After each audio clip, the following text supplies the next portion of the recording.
जय श्री राम।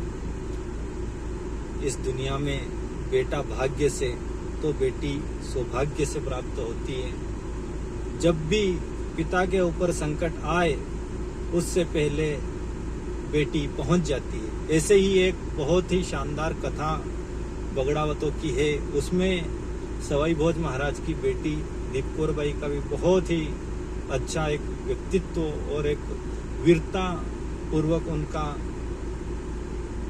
कार्य रहा।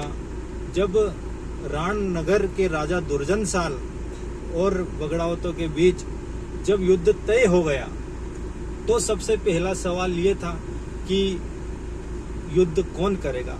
उस अवस्था में जब पहले युद्ध करने का निर्णय लिया तो वो सवाई भोज महाराज की बेटी दीप कौर बाई ने लिया था। और उनकी इतनी वीरता थी कि कभी कल्पना भी नहीं कर सकते हैं। भाई 24 बगड़ावत के पहले बेटी ने तलवार चलाई थी। पिता पर आया संकट तो उसे बेटी हरना चाहती थी।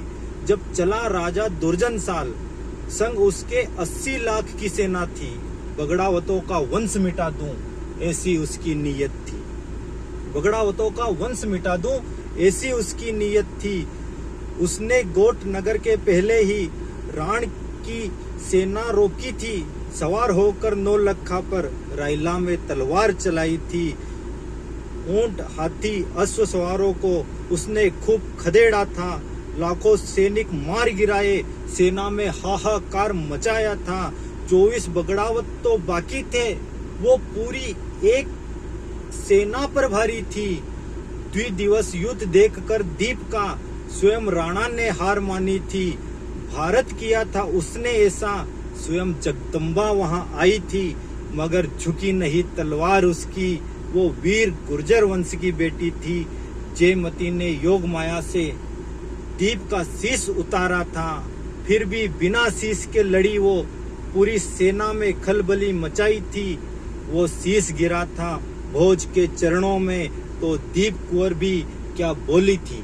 जब रणभूमि से स्वयं जगदम्बा ने दीप कौर बाई का शीश उतारा और वो रणभूमि से गोट नगर में स्वयं सवाई भोज महाराज के चरणों में जब गिरा तो स्वयं वो शीश चरणों में था।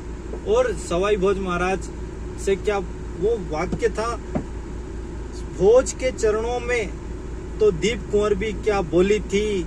रण में जगदम्बा ना आती तो पिता में तेरा संकट हर लेती। रण में जगदम्बा ना आती तो पिता में तेरा संकट हर लेती। वीर अभिमन्यु की तरह वो दीप कौर भी अकेली थी। बगड़ावतों के पहले रण में वो बेटी शीश दे गई थी। देखो तो सही साहब, कितनी कल्पना से परे। जब भी पिता पे संकट आया तो बेटी पहले आती है। स्वयं दीप कौर बाई 9 लखा पर सवार होकर के बगड़ावत महाभारत में अपना हिस्सा लिया था। ऐसी बेटी को प्रणाम, बारंबार प्रणाम। और मैं वीरेंद्र सिंह गुर्जर एडवोकेट फिर मिलूंगा आपके साथ कुछ अच्छे प्रसंग लेकर।